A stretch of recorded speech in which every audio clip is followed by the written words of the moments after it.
नमस्कार दोस्तों, स्वागत है आपका अपने YouTube चैनल बेगमपुर एजुकेशन में। दोस्तों आज हम बात करेंगे अक्षांशर रेखाएं और देशांतर रेखाएं के बारे में। ठीक है दोस्तों, ये आपके लिए बहुत ज़रूरी हो जाता है समझना कि अक्षांशर रेखाएं क्या हैं और देशांतर रेखाएं क्या हैं। क्योंकि एग्ज़ाम में कई बार इनसे रिलेटेड क्वेश्चन पूछे जाते हैं और हमको वैसे भी पता होना चाहिए कि अक्षांशर रेखाएँ क्या हैं और देशांतर रेखाएँ हैं। चलिए दोस्तों शुरू करते हैं।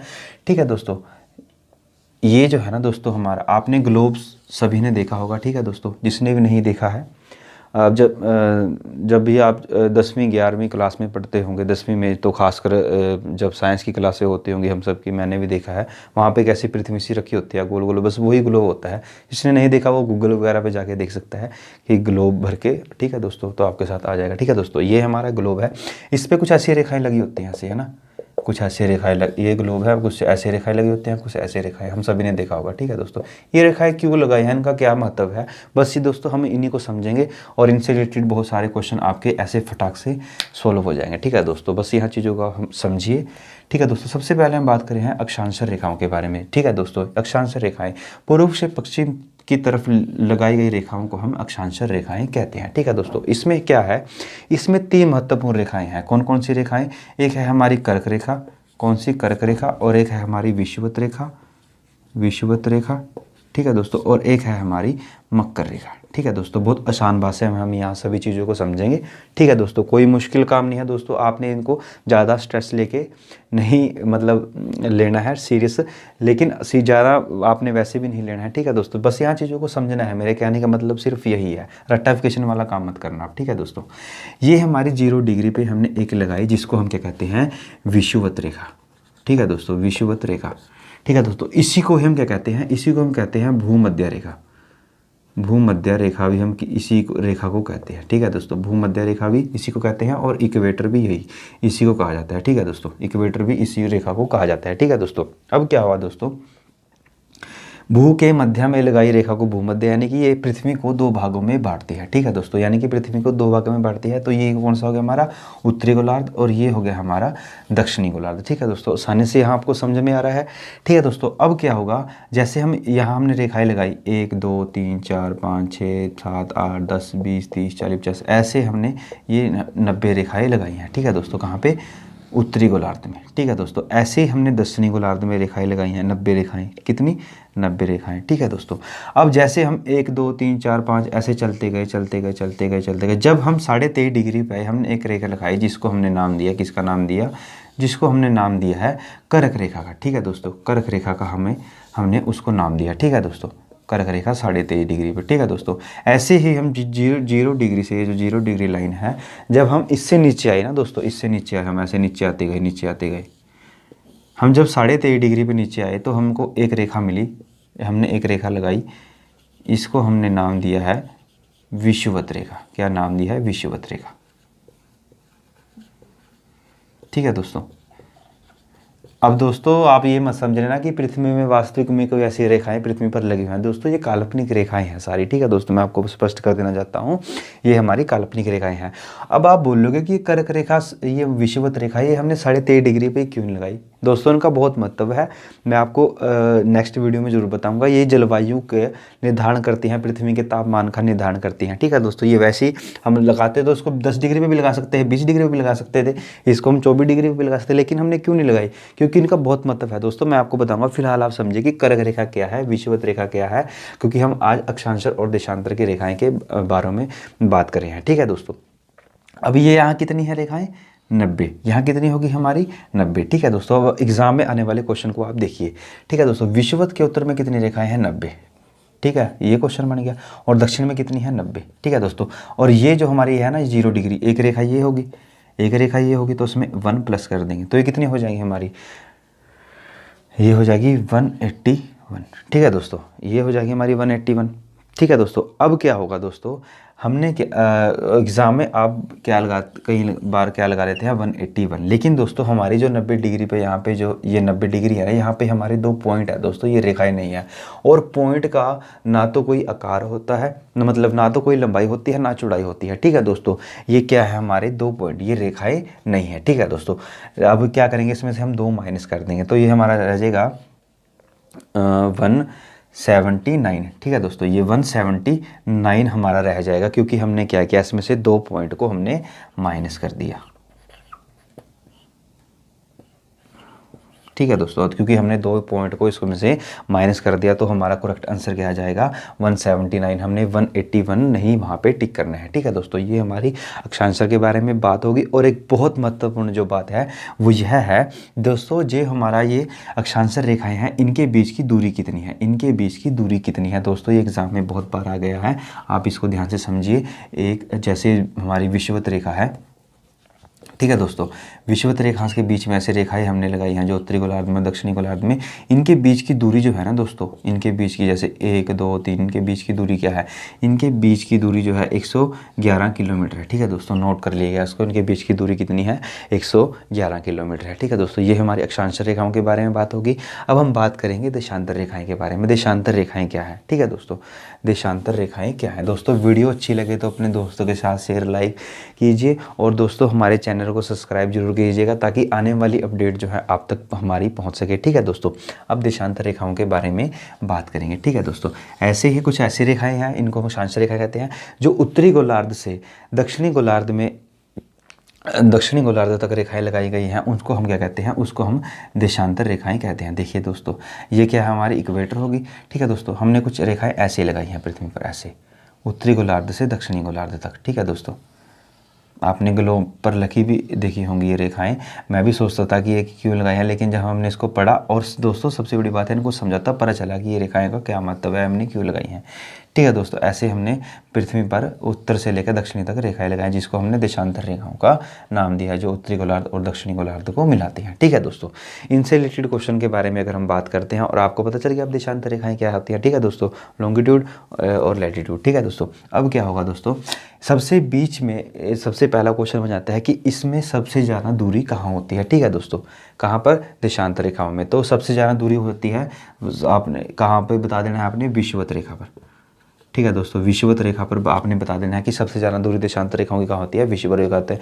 ठीक है दोस्तों, अब आता है कि कितनी होती है। ठीक है दोस्तों, ये हमारी कितनी होती है, ये होती है हमारी 111.33 किलोमीटर। ठीक है दोस्तों, कई बार 111.34 किलोमीटर भी लिखा हुआ है, लेकिन ज़्यादातर जो है 111.33 किलोमीटर। ठीक है दोस्तों, सही है। ठीक है दोस्तों, अब क्या होगा दोस्तों, सबसे ज़्यादा दूरी यहाँ पर होती है। अब आती है इनकी संख्या कितनी, जैसे मैंने आपको यहाँ बताया था कि 90 और 90 इनकी है। ठीक है दोस्तों, अब ये दोस्तों पृथ्वी में हमारी गोल है, जैसे ये इस साइड 90 इतनी है, तो 90 पिछली साइड होंगी। ठीक है दोस्तों, यहाँ पर कितनी होगी, 90 + 90 कितनी हो जाएगी, 180। ऐसे भी यहाँ पर हो जाएगी 90 + 90 कितनी हो जाएगी, 180। ठीक है दोस्तों, 180 जोड़ कितना होगा इनका हो जाएगा 360। ठीक है दोस्तों, अब इनकी देशांतर रेखाओं की संख्या कितनी है, तो आपको पता चल जाएगा कि 360 डिग्री। देखो ये हमारा क्या है, ईस्ट, ये क्या है हमारा वेस्ट। ठीक है दोस्तों, अगर वो पूछ लेता है कि ईस्ट में कितनी है, ईस्ट में कितनी है दोस्तों हमारी 180। ठीक है दोस्तों, 180, और वेस्ट में कितनी है 180। ठीक है दोस्तों, ये हो गया हमारा उत्तरी और ये दक्षिण। ठीक है दोस्तों, ये ईस्ट और ये वेस्ट। ठीक है दोस्तों, ईस्ट में पूछ लेता है कितनी है 180, और वेस्ट में पूछ लेता है तो 180। ठीक है दोस्तों, ऐसे ही हमारे उत्तरी गोलार्ध में पूछ लेता है तो 90, और दक्षिणी गोलार्ध में अक्षांशर रेखाओं के बारे में पूछ लेता है तो कितनी है हमारी 90। ठीक है दोस्तों, यहाँ तक हो गया हमारा। अब हम बात करते हैं पृथ्वी के पर जो हमने रेखाएं लगाई, इनका क्या मतलब है। ठीक है दोस्तों, ये हमारे जलवायु को निर्धारण करती है, तापमान को निर्धारण करती है। ठीक है दोस्तों, तिथि को निर्धारण करती है, और समय को निर्धारण करती है। वो कैसे, चलिए दोस्तों देखते हैं। दोस्तों हमने यहाँ पे क्या किया है, हमने सन 1884 में एक रेखा का निर्धारण किया, जिसको हमने क्या दिया, मानक समय रेखा, मानक समय रेखा। ठीक है दोस्तों, इसी को ही हमने क्या दिया, यमोत्तर। ठीक है दोस्तों, यमोत्तर समय का हमने इसको नाम दिया। ठीक है दोस्तों, सॉरी दोस्तों, ठीक है दोस्तों, यमोत्तर शिखा का हमने इसको नाम दिया। ठीक है दोस्तों, अब क्या होगा दोस्तों, ये यहाँ पे 0 डिग्री पे हम इसका हमने निर्धारण कब किया, याद रखिएगा। ठीक है दोस्तों, 1884 में। ठीक है दोस्तों, ये कहाँ से निकलती है, इंग्लैंड के ग्रीनविच शहर से। ठीक है दोस्तों, अब क्या होगा, अगर दोस्तों यहाँ पर 1 बजे है ना दोस्तों, यहाँ पर 1 बजा होगा, लेकिन दोस्तों हमारी पृथ्वी कैसे घूम रही है, पश्चिम से पूर्व घूम रही है ना, तो दोस्तों सबसे पहले सूरज कहाँ उगेगा, यहाँ उगेगा हमारे कहाँ पर, ईस्ट में, ठीक है दोस्तों। अब क्या होगा दोस्तों, इस वाली साइड में सबसे पहले जो जैसे दोस्तों मैंने आपको मान लो, मैंने आपको यहाँ मैं और आसान बना देता हूँ, मैंने आपको बताया था जब हमने भारत और कार की स्थिति में बारे में देखा पढ़ा था, ठीक है दोस्तों। जिस दोस्तों ने भी हमारी मैं वीडियो नहीं देखी है वो जाएँ हमारे चैनल पर, उस वीडियो को ज़रूर देखें ताकि आपका एक बेसिक कॉन्सेप्ट वहाँ से क्लियर हो जाए, ठीक है दोस्तों। अब क्या होगा दोस्तों, हमने यहाँ पे क्या हमारा यही भारत है, ठीक है दोस्तों। कहाँ पर, यहाँ पर हमारा भारत है, ठीक है दोस्तों। कर्क रेखा भारत को दो भागों में विभाजित करती है, उत्तर और दक्षिण में, ठीक है दोस्तों। अब इससे हमने एक रेखा मान दी यहाँ पे, जिसको हमने क्या दिया था, भारत की मानक समय रेखा, ठीक है दोस्तों। वो क्या है, उत्तर प्रदेश के मिर्ज़ापुर से गुजरती है, मैंने आपको बताया था, ठीक है दोस्तों। वो क्या, उसकी मान कितना है, वो हमारी कितनी 82.5 डिग्री से गुजरती है, ठीक है दोस्तों। 82.5 डिग्री से गुजरती है। अब क्या होगा दोस्तों, जैसे हम ये यहाँ पे 82.5 डिग्री तक चलेंगे ना दोस्तों, 82.5 डिग्री तक चलेंगे, ठीक है दोस्तों। 82.5 डिग्री तक अगर हम चलेंगे तो इसको हम 4 से मल्टीप्लाई कर देंगे, यानी कि गुणा कर देंगे। क्यों कर देंगे, क्योंकि दोस्तों हमारी दिशांतर रेखाएं है ना, जैसे हमारी 1 2 3 4 1 2 3 4 5 6 7 8 ऐसे 90 हमारी जो 180 लगी हुई है यहाँ पे, ठीक है दोस्तों। इनके बीच का जो गैप है ना, इसमें हमने प्रत्येक को 4 मिनट माना है। कितना माना है, 4 मिनट माना है, ठीक है दोस्तों। 4 मिनट माना है तो हम चलेंगे 82.5, ठीक है दोस्तों। इसको हम 4 से डिवाइड कर देंगे तो ये हमारा 330 आ जाएगा, 330 मिनट आ जाएगा, ठीक है दोस्तों। अब हम अगर इसको घंटों के हिसाब से देखें तो ये 5.5 घंटे बनते हैं, ठीक है दोस्तों। 5.5 घंटे बनते हैं, ठीक है दोस्तों। अब यहाँ से भारत का समय कितना होगा, 5.5 घंटे आगे होगा दोस्तों। यहाँ नोट कीजिएगा, अगर यहाँ पर 1 बजे है ना दोस्तों, तो यहाँ पे 5:30 बजे होंगे। कहाँ पर, अगर यहाँ पर 12 बजे है दोस्तों, यहाँ पर 5:30 बजे होंगे, ठीक है दोस्तों। मान लो यहाँ पर 12 बजे है ना, जो हमारे इंग्लैंड के ग्रीनविच से रेखा हमने लगाई है, जिसको हमने मानक समय रेखा माना है पूरे विश्व का।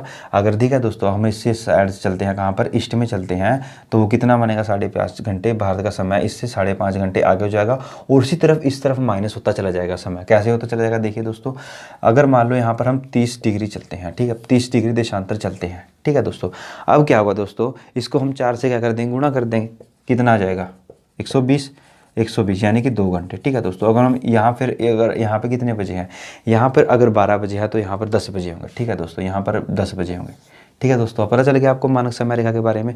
दोस्तों जिस भाई ने पहले इन चीज़ों को नहीं पढ़ा है, जिसका बेस क्लियर नहीं है दोस्तों, अगर उसको एक बार में समझ नहीं आता तो वीडियो को पॉज कीजिए, बैक कीजिए और दोबारा से ज़रूर देखिएगा, ठीक है दोस्तों। क्योंकि कई बार बेस क्लियर नहीं होता तो चीज़ों को समझने में थोड़ा टाइम लगेगा ना दोस्तों। 1-2 बार इन चीज़ों को देखिए, आपको बहुत आसान लगने लगी है चीज़ें। कोई ज़्यादा मुश्किल काम नहीं है दोस्तों, बुक्स वगैरह में आपको आसानी से देखने को मिल जाएंगी सब चीज़ें। लेकिन जब तक आप इन चीज़ों को समझोगे नहीं, तब तक वह आप जितनी बार पढ़ते रहिए दोस्तों, कोई फ़ायदा नहीं है दोस्तों, ठीक है ना दोस्तों।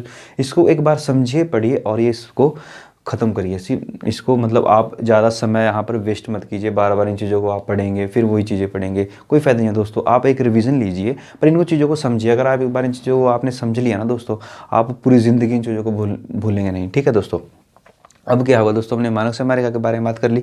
अब मैं बताऊंगा कि अक्षांतर और देशांतर रेखाओं का आपको महत्व क्या है, ठीक है दोस्तों। मैं आपको एक कॉन्सेप्ट क्लियर करता हूँ, ठीक है दोस्तों, जिससे आपको पता चल जाएगा कि अक्षांश और देशांतर रेखाओं का महत्व क्या है। मैंने आपको बताया था जब हमने भारत और कार की स्थिति में पढ़ा था कि भारत का अक्षांश और देशांतर मान क्या है, ठीक है दोस्तों। अगर हम दोस्तों मान लो कि हम नॉर्थ और ये क्या है हमारा ईस्ट, ठीक है दोस्तों। अगर हम नॉर्थ में कितने चलते हैं, यानी कि ये हमारा नॉर्थ है, ये हमारा नॉर्थ है। अगर हम नॉर्थ में क्या करेंगे, 8 डिग्री से कितना चलेंगे, 37 डिग्री चलेंगे, ठीक है दोस्तों, मोटा मोटा अगर मैं मान लूँ, ठीक है दोस्तों। और ईस्ट का है हमारा, ये है हमारा ईस्ट है हमारा, ये दोस्त, ठीक है दोस्तों। ईस्ट भी हमारा इस तरफ है, ये हमारा वेस्ट है, ये हमारा ईस्ट है, ठीक है दोस्तों। अगर मैं ईस्ट में 68 डिग्री से 97 डिग्री चलता हूँ, ठीक है दोस्तों, 97 डिग्री। अब क्या करेंगे हम दोस्तों, देखिए हम चीज़ों को आसान बना के यहाँ समझेंगे। सबसे पहली बात आ गई नॉर्थ, तो यहाँ काटा मारिए, ठीक है दोस्तों, ये तो नहीं हो सकता। फिर आती है ईस्ट की बात, यानी कि ईस्ट, ये भी नहीं हो सकता, ठीक है दोस्तों। अब हम इस वाले हिस्से को देखेंगे, पृथ्वी के इस वाले हिस्से को, ठीक है दोस्तों, इस वाले हिस्से को देखेंगे। अब क्या करेंगे हम क्या करेंगे, चलेंगे नॉर्थ में 8 डिग्री चलेंगे, यानी कि ये हमारा क्या है, विषुवत रेखा। अब नॉर्थ में चलेंगे हम कितना, 8 डिग्री पे चले, ठीक है दोस्तों। फिर हम चलेंगे 8 डिग्री से 37 डिग्री, यहाँ हमारा 37 डिग्री आ गया। फिर वो कह रहा है कि ईस्ट में 68, यानी कि ये हमारा क्या है, ईस्ट है और ये वेस्ट है। हम ईस्ट में चलेंगे कितने, 68 डिग्री से, यहाँ हमारा 68 डिग्री आ गया, ठीक है दोस्तों। और कितना, 97 डिग्री। इसके बीच में जो है ना दोस्तों, इसके बीच में जो आता है, ये इसके बीच में जो आता है हमारा, यहाँ आता है हमारा भारत। ठीक है दोस्तों, यहाँ आता है हमारा भारत। आप इसको, अब मैंने आपको एग्जांपल दिया है, ठीक है दोस्तों, कि अक्षांश देशांतर रेखाओं से आप अपने जहाँ पर आप अभी बैठे हो वहाँ का भी आप निकाल सकते हो मान। ठीक है दोस्तों, ये हमारे लिए बहुत महत्वपूर्ण है। ठीक है दोस्तों, वीडियो को आप अच्छी लगे तो अपने दोस्तों के साथ शेयर जरूर कीजिएगा, हमारे चैनल को सब्सक्राइब जरूर कीजिएगा। दोस्तों मैं फिर कहता हूँ, चीज़ों का रट्टाफिकेशन मत लगाना है, ये बहुत आसान बना के मैंने आपको समझाया है। अगर आपको एक बार में नहीं समझाता तो दोस्तों 2 बार 3 बार, मतलब 2 बार तो देख के आपको चीज़ों को आसान से समझ जाओगे और आपको चीज़ें आसान लगने लगेंगी, क्योंकि कई बार मेरे दोस्तों का बेस क्लियर नहीं होता है। ठीक है दोस्तों, हाँ दोस्तों, इंस्टाग्राम पे मुझे जिनने भी फॉलो किया है मैं उनका बहुत धन्यवाद करता हूँ। और मुझे कई दोस्तों के मैसेज भी आए थे, दिखा है दोस्तों, उनमें से एक था अभिषेक, शायद मेरा कोई दोस्त था, उन्होंने बोला कि मुझे सर कोई ट्रिक्स वगैरह मैं समझाओ। लेकिन दोस्तों मैं आपको फिर मैं बताना चाहता हूँ कि दोस्तों इतना सिलेबस है, आप कब किस किस की ट्रिक्स बनाओगे दोस्तों। ट्रिक्स को चलो दोस्तों, आप बाकी मैं तो आपको यही बताना चाहूँगा दोस्तों, आप पहले चीज़ों को समझिए, ट्रिक्स बाद में बनाइए, क्योंकि अगर आप ट्रिक्सों के सहारे चलोगे तो फिर ट्रिक्स बन जाएगी ज़िंदगी पे। ठीक है दोस्तों, शॉर्टकट मत चलो ज़्यादा, थोड़ा टाइम लग जाएगा आपको बेस क्लियर करने में। पर दोस्तों अगर आपने एक बार बेस क्लियर कर दिया तो दोस्तों आपको चीज़ों को